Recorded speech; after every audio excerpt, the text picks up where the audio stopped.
Como ustedes pueden ver en las notas escritas, pues tenemos mucho en este estudio y es difícil abarcar todos los puntos, todas las verdades aquí.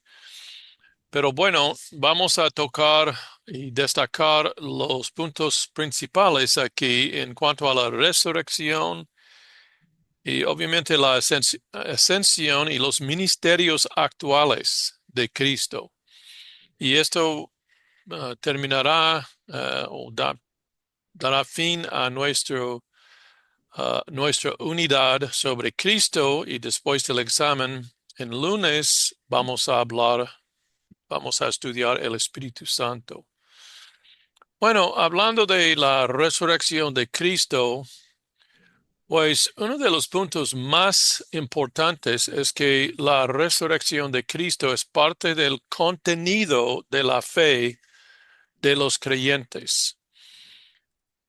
Digo esto porque por lo que Pablo dice aquí en en 1 Corintios 15, en versículos 3 y 4, vamos a leer.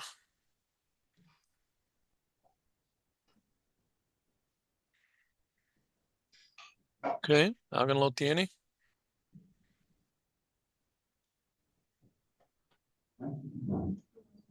1 Corintios 15, vamos a leer 3 y 4. Porque primeramente os he enseñado lo que a ti mismo recibí, que Cristo murió por nosotros, nuestros pecados, conforme a las Escrituras, y que fue sepultado y que resucitó al tercer día, conforme a las Escrituras. Luego dice que apareció a Cefas y los 12 y 500, etcétera. Y en el contexto, en versículo 1, vemos que él está hablando del Evangelio, las buenas nuevas, las buenas noticias de la salvación. Y aquí en versículos 3 y 4, uh, quiero destacar el punto de que él dice que Cristo murió por nuestros pecados conforme a las Escrituras.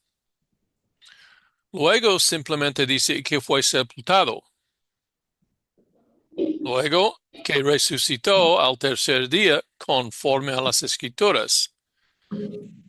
Dos veces dice conforme a las Escrituras. Y entonces, estos son los puntos prominentes, los puntos importantes. Dos cosas que él realizó conforme a las Escrituras. Murió por nuestros pecados y resucitó al tercer día. Y estos son los dos puntos principales del Evangelio, las buenas nuevas de la salvación. Y el hecho de que él fue sepultado en versículo 4 es prueba de su muerte.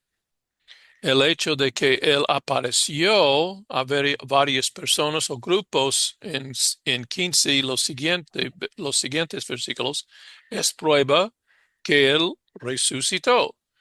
Entonces, otra vez más, los dos puntos prominentes aquí son los puntos marcados por esta frase conforme a las Escrituras. Él murió por nuestros pecados y resucitó al tercer día. Entonces, el Evangelio contiene, o sea, el contenido de nuestra fe incluye la muerte de Cristo y la resurrección de Cristo. Entonces, la resurrección, igual que la muerte, es de suma importancia.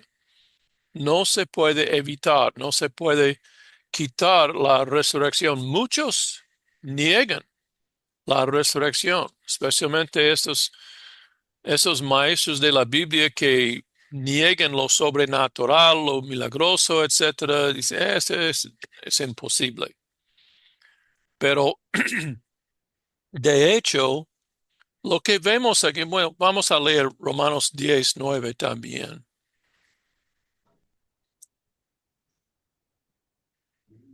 dice que si confesáis con tu boca a Jesús por Señor y crees en tu corazón que Dios le resucitó de entre los muertos, serás salvo. ¿Sí? Para ser salvo, según lo que Pablo dice aquí, es necesario creer que Cristo fue levantado de los muertos. Pido disculpas por mi voz. Hoy día tengo problemas con mi voz.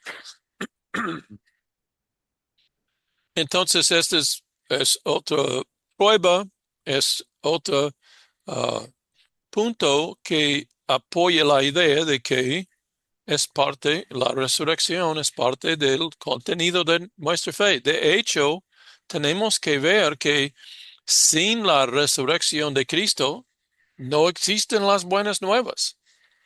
¿Sí? Según estos versículos, estos pasajes, dos por el apóstol Pablo, es necesario creer en la resurrección para ser salvo. ¿Verdad? Sí, ¿Sí? ¿Están conmigo? sí, Muy importante. También vamos a comparar luego, más allá en ese pasaje, 1 Corintios 15, todo este capítulo tiene que ver con la resurrección. Es pasaje muy importante. Vamos a ver en 1 Corintios 15 y versículos 14 y 17. Y si Cristo no resucitó, vana es entonces nuestra predicación, vana es también nuestra fe. Y somos hallados falsos testigos de Dios, porque hemos testificado de Dios que Él resucitó a Cristo. No, solamente versículo 16, 17, hermana. Y si Cristo no resucitó, vuestra fe es vana, aún estáis en vuestros pecados. Mi punto aquí es cuando Pablo dice vana, es nuestra fe o vuestra fe o vana, uh, uh, vuestra fe. En ambos versículos, 14 y 17. Otro testimonio de este hecho, de que la resurrección es necesaria para nuestra fe. Otra vez más, sin la resurrección, pues no hay buenas nuevas. No hay esperanza de ser salvo. Bueno, entonces esto enfatiza, destaca la importancia de la resurrección. Tenemos que ver que la resurrección fue llevado a cabo por el Padre y hay muchos pasajes aquí. Vamos a ver Hechos 2:24.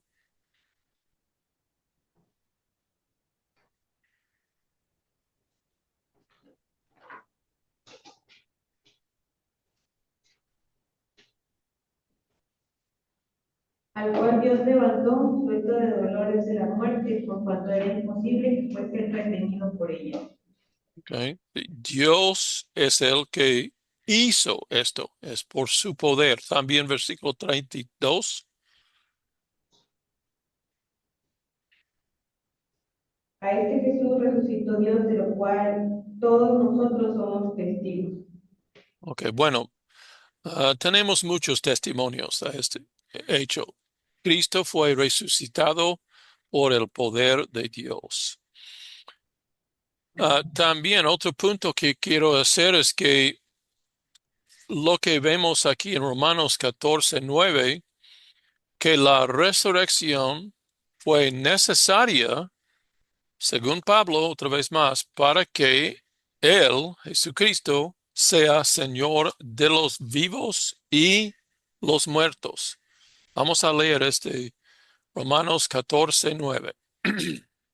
porque para esto Cristo murió y resucitó, para ser Señor tanto de los muertos como de los vivos. Ok, esa es declaración muy importante, porque tenemos que ver que Él debe ser Señor no solamente de los vivos o de los muertos, sino ambas clases, ¿sí? De los vivos y los muertos también. Vamos a comparar Filipenses 2:10.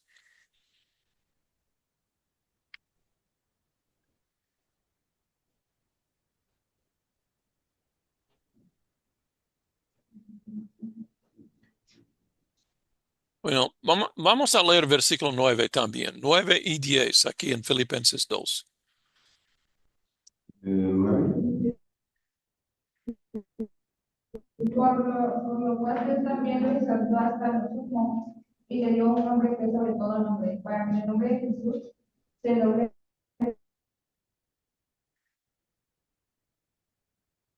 el paso de la tierra.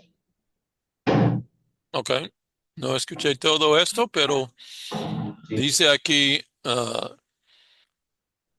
dobla toda rodilla de los que están en los cielos y en la tierra y debajo de la tierra. Entonces, igual que Romanos 14, 9, dice que Él es Señor sobre todos. ¿Sí? Como dice el teólogo Dr. Charles Hodge, alguien lea por favor aquí. La autoridad de Cristo sobre su pueblo no se limita a este mundo, sino que se extiende más allá de la tumba. Y eso es importante ver, que Cristo es Señor sobre todos. ¿Sí? Y sin la resurrección, habría sido imposible. También es necesaria la resurrección para que podamos tener vida eterna, según lo que Juan dice en 11, 25 y 26.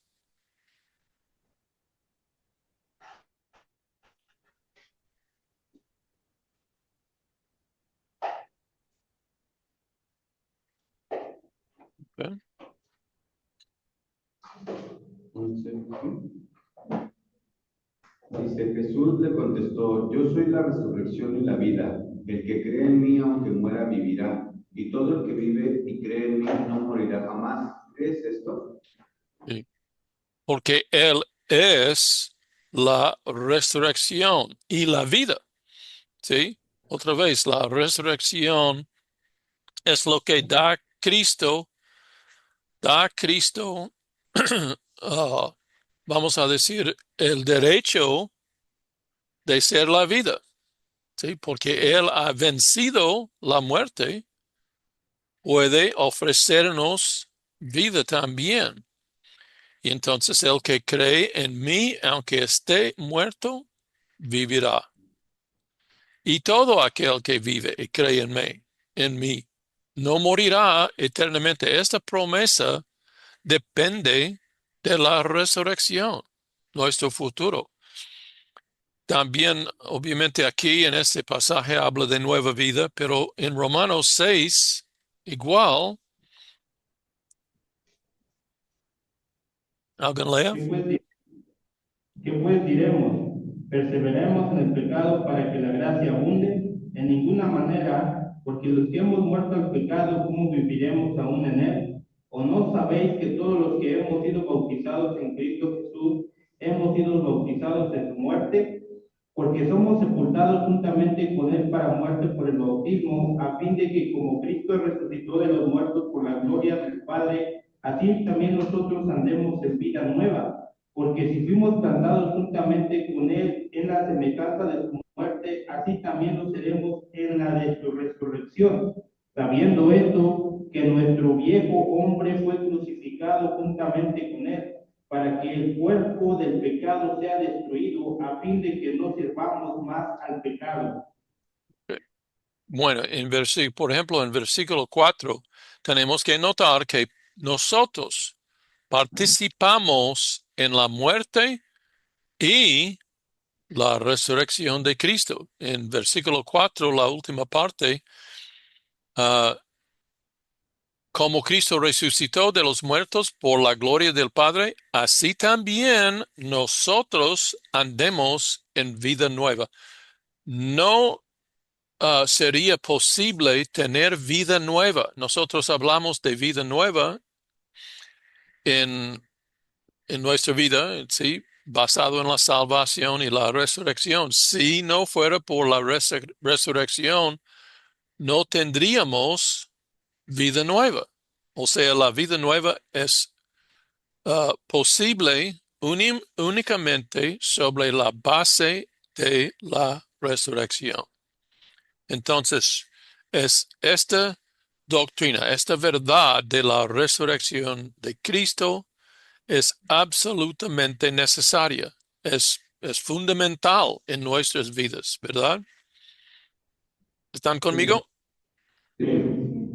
Entonces, es declarado, proclamado siempre, bueno, a lo largo de la historia, los maestros de la Biblia fieles, los teólogos, etcétera, han declarado esta verdad, ¿no? Esta verdad. Nosotros también dependemos de esta verdad. Hemos estado hablando de varios puntos, verdades sobre la resurrección de Cristo, pero en este caso, aquí en Romanos 4:25, tenemos bueno, tal vez es posible decir un problema de interpretación o una cuestión sobre interpretación. Mi punto es que la resurrección dependió de la justificación. Hay otras opiniones, pero vamos a ver Romanos 4 y versículo 25.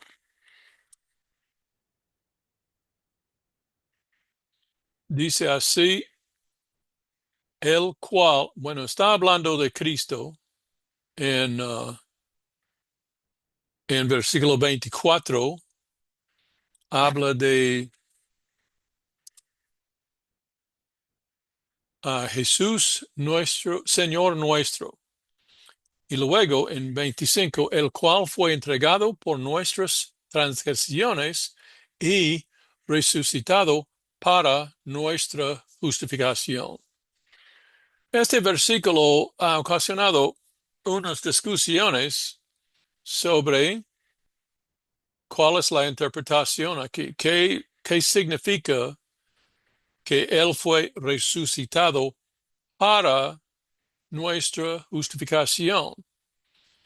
Bueno, esta es una traducción posible. Para nuestra justificación es una posible traducción, interpretación de la preposición y el caso en griego que tenemos aquí.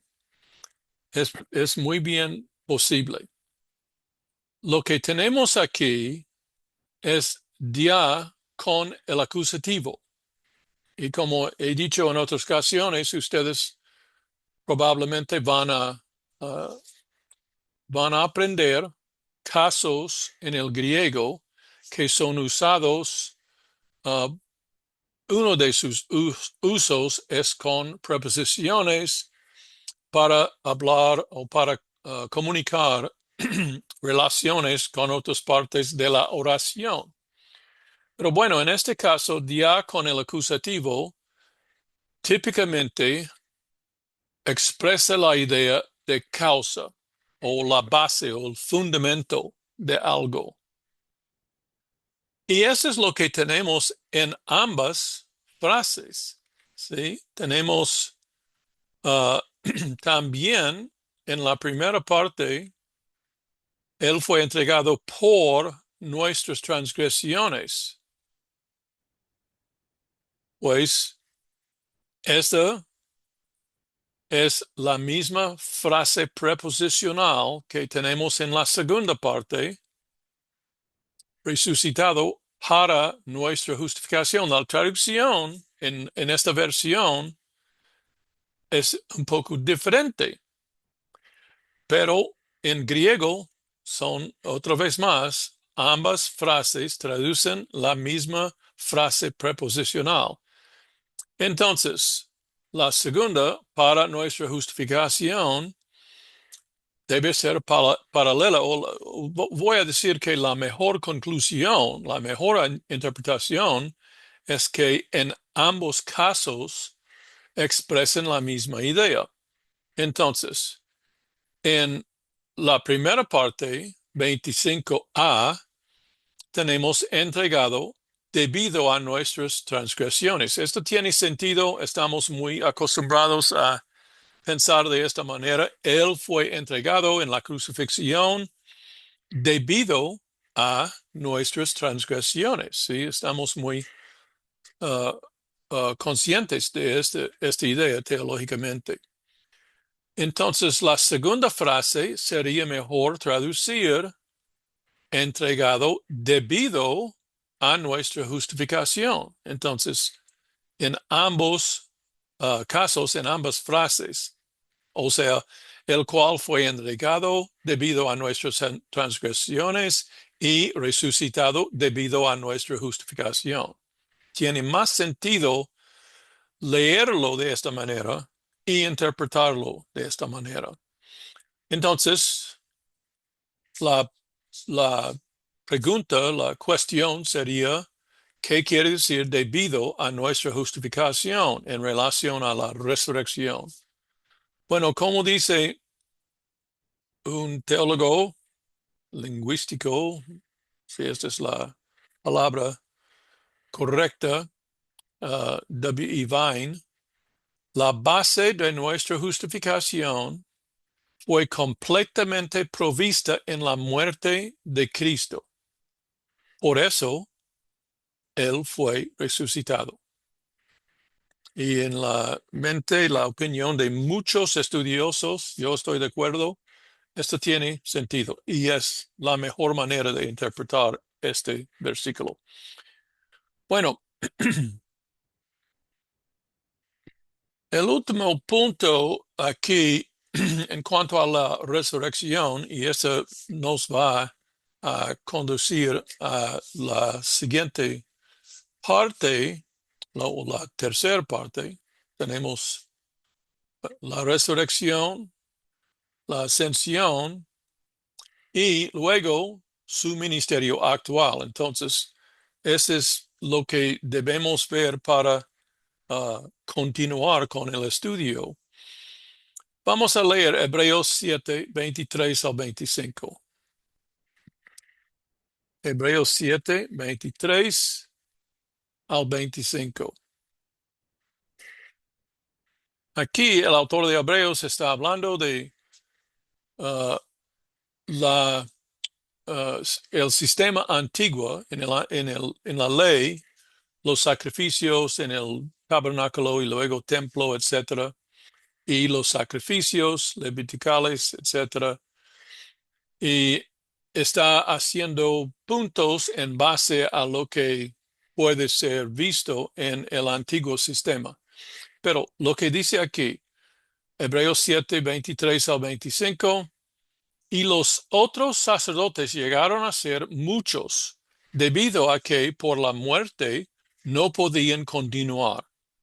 Mas aquí está hablando, está haciendo referencia a Cristo, mas por cuanto permanece para siempre, tiene un sacerdocio inmutable, por lo cual puede también salvar perpetuamente a los que por él se acercan a Dios, viviendo o porque vive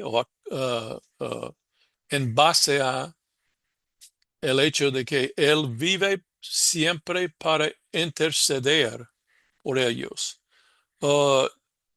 Otra traducción buena sería en la Nueva Biblia Hispana, que por medio de él se acercan a Dios, puesto que él vive perpetuamente para interceder por ellos. Bueno, entonces, esta es la importancia de la resurrección. Bueno, nos da vida eterna, nos da vida nueva, etcétera, como ya hemos establecido, pero aquí es muy importante, es clave, porque esta resurrección es la base de su ministerio actual. Y vamos a hablar de este ministerio. También podemos decir que la resurrección de Cristo proporciona una prueba de la victoria de Cristo sobre la muerte. según Juan 20:20. Eso nos da solamente un ejemplo. Vamos a ver Juan 20 y versículo 20.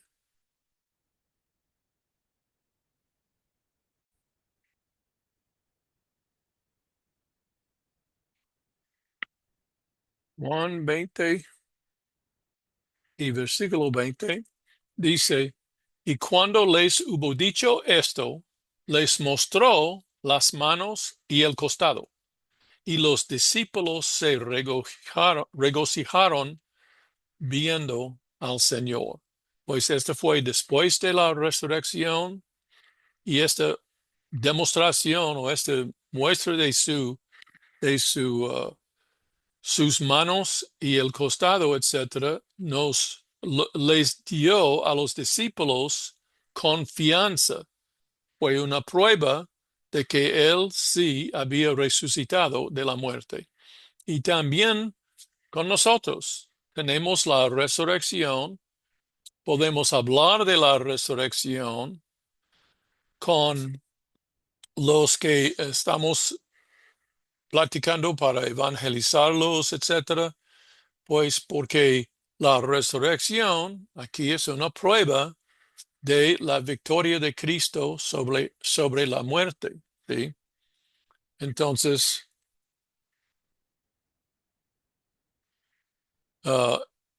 sirve muy bien de una perspectiva apologética, o sea, la defensa de la fe. Podemos usar la resurrección como prueba de su victoria, prueba de su muerte, etc.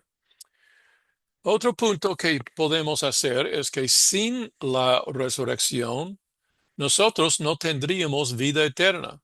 Según lo dicho en Juan 11, 25 al 26, Juan 11, 25 al 26. Le dijo Jesús, yo soy la resurrección y la vida. El que cree en mí, aunque esté muerto, vivirá. Y todo aquel que vive y cree en mí, no morirá eternamente. ¿Crees esto? Bueno, dice en versículo 25 que Él es la resurrección, la vida, y el que cree en mí, o sea, cada uno de nosotros, siendo que hemos creído en Él, dice, aunque esté muerto, vivirá. Nosotros tenemos vida y vida eterna basado en la resurrección, ¿sí? Obviamente, Cristo tuvo victoria sobre la muerte.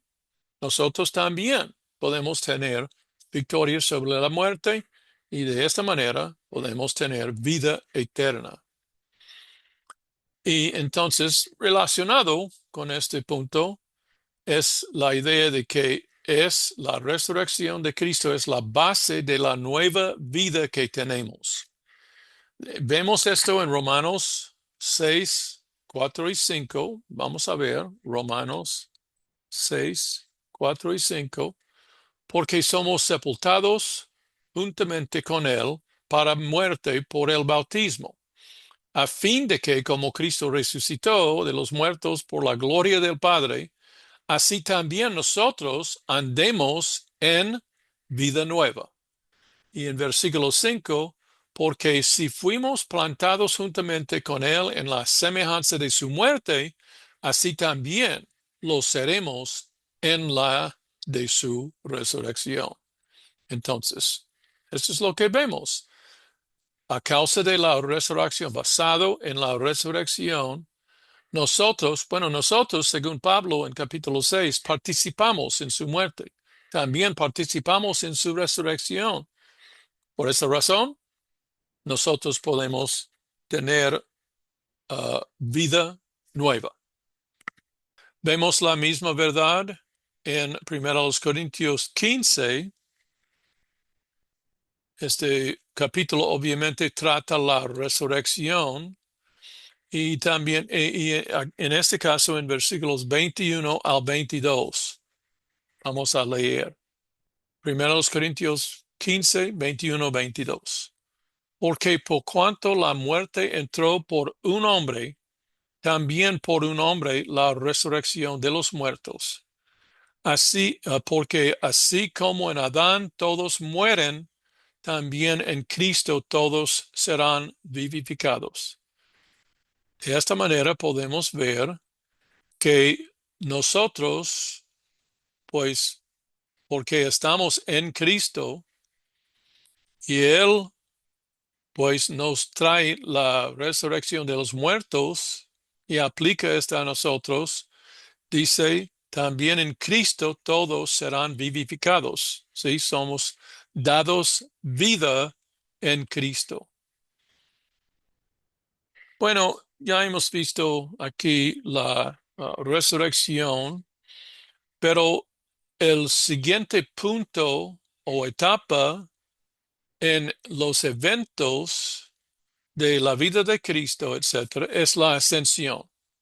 Y la ascensión de Cristo no se menciona muy frecuentemente en los sermones, creo, pero es muy importante porque nos trae en la verdad, las verdades teológicas que tenemos, las verdades que son aplicadas a nuestras vidas, de la muerte de Cristo, luego la resurrección de Cristo, y en esta etapa, la ascensión de Cristo.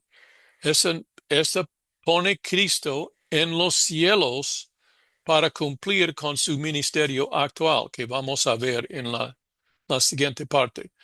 Bueno, obviamente la ascensión, Él ascendió al cielo. Por ejemplo, vemos esto en el testimonio de Lucas, Lucas 24:50. Lucas 24:50. Aquí en el testimonio de Lucas dice, y los sacó fuera hasta Betania, y alzando sus manos los bendijo. Y aconteció que bendiciéndoles se separó de ellos y fue llevado arriba al cielo. Aquí es la ascensión, simplemente declarado simplemente.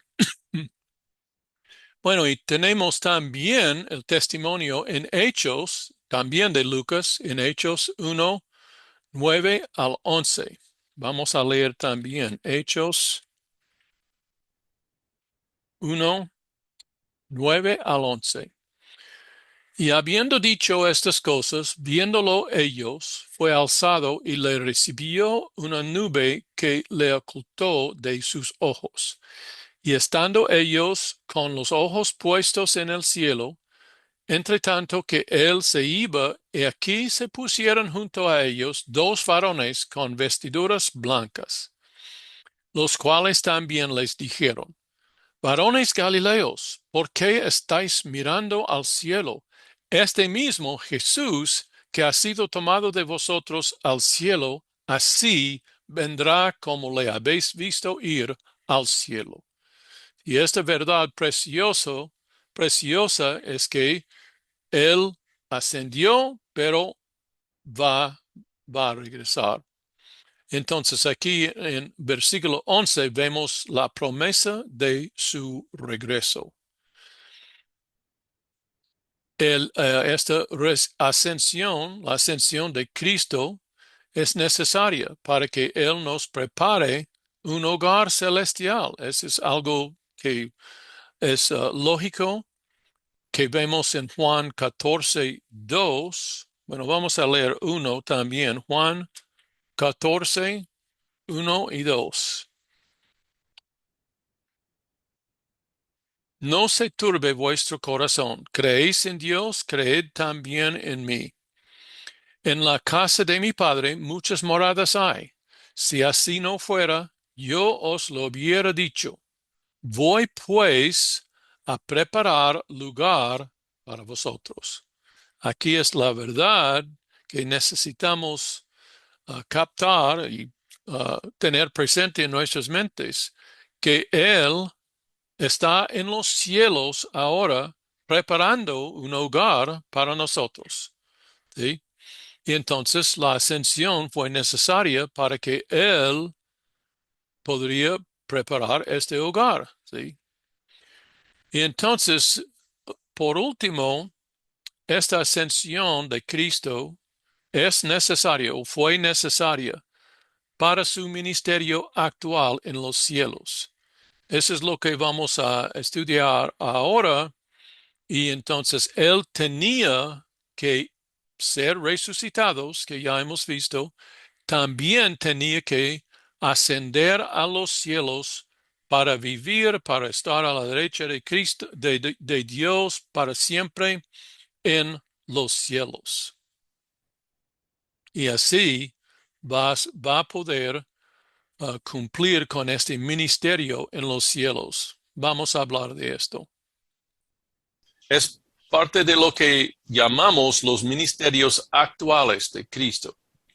¿Sí? Y esta obra intercesora que Cristo desempeña ahora es bien importante para nosotros, porque el creyente, aunque tenemos la victoria, a veces nosotros vivimos en la carne y en el espíritu. Y a veces nosotros nos rendimos a la carne, caemos en pecado y bueno, tenemos la victoria, pero a veces no aprovechamos de la victoria, ¿verdad? Y entonces vemos esto porque unos niegan que el cristiano debe pecar o debería, o bueno, que es posible que el creyente peca. Pero versículo 9 de 1 de Juan 1 dice, si confesamos nuestros pecados. Juan no hubiera dicho esto si no fue verdad que nosotros a veces pecamos, ¿verdad? O que el creyente es capaz de pecar. O también 1 de Juan 2:1 dice, si alguien hubiera pecado, otra vez, reconoce Juan aquí la posibilidad de un creyente puede pecar. Bueno, esperamos que no, es nuestra intención, nosotros no queremos pecar, ¿sí? Cuando pensamos por fe, cuando estamos andando por fe, pero a veces sí puede pasar, puede suceder. Romanos 6:6 otra vez dice para que el cuerpo del pecado sea destruido, y he comentado sobre esto, creo. Es mejor quedar impotente o algo así, este cuerpo de pecado. Sí existe el pecado en nosotros, pero no tenemos que pecar, no debemos pecar. Si pecamos, es nuestra decisión volver a la antigua vida, ¿sí? Es nuestra decisión, nuestra voluntad. Bueno, entonces todavía tenemos la tendencia de pecar, pero no la necesidad, según Romanos 6:6. ¿Okay? ¿Están conmigo? Bueno, entonces, esta obra, la obra intercesora de Cristo, que él desempeña ahora, le protege al creyente de condenación, ¿sí? Porque seguimos a veces en pecado. Hemos sido liberados de pecado, pero a veces nosotros otra vez regresamos. Pero para protegernos de condenación tenemos esta obra. Entonces es otra indicación ¿cómo lo diré? Del genio del plan de Dios. Dios ha provisto para cada posibilidad. ¿Sí? Ha provisto para nuestra salvación, nuestra liberación de pecado, pero también nos ha dejado en la situación que sí podemos pecar, pero ha provisto también por esta posibilidad. Bueno, entonces, como dice Romanos, si alguien quiere leer Romanos 8:34. ¿Quién es el que condenará? Cristo es el que murió, más aún el que también resucitó, el que además está a la diestra de Dios, el que también intercede por nosotros. Debemos decir amén. Gracias, Dios, porque Dios reconoce nuestras fallas, nuestros fracasos. Bueno, esto no debe darnos una actitud casual. Oh, ok, yo tengo, Cristo va a interceder para mí, entonces yo voy a disfrutar mi pecado. No, no, no. En este caso, recibiremos la disciplina del Señor, porque Él nos disciplina como hijos, ¿verdad? Pero cuando pecamos accidentalmente o bueno, adredemente, Cristo intercede por nosotros. Y pues, ¿cómo desempeña Cristo esta obra? Pues en Romanos 8:34 dice, intercede. También intercede por nosotros. Vamos a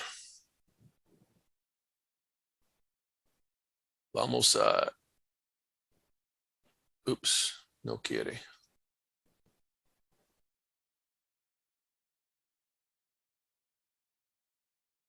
Vamos a quitar este intercede por nosotros, ¿verdad?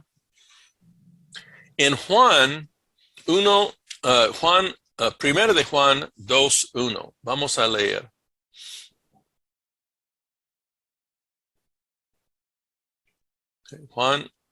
Primero de Juan 1.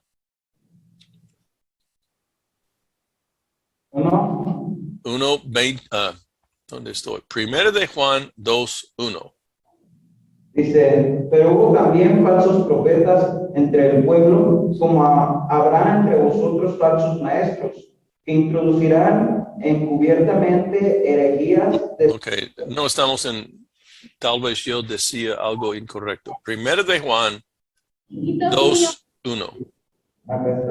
Hijitos míos, estas cosas os escribo para que no pequéis, y si alguno hubiere pecado, abogado tenemos para con el Padre, a Jesucristo el justo.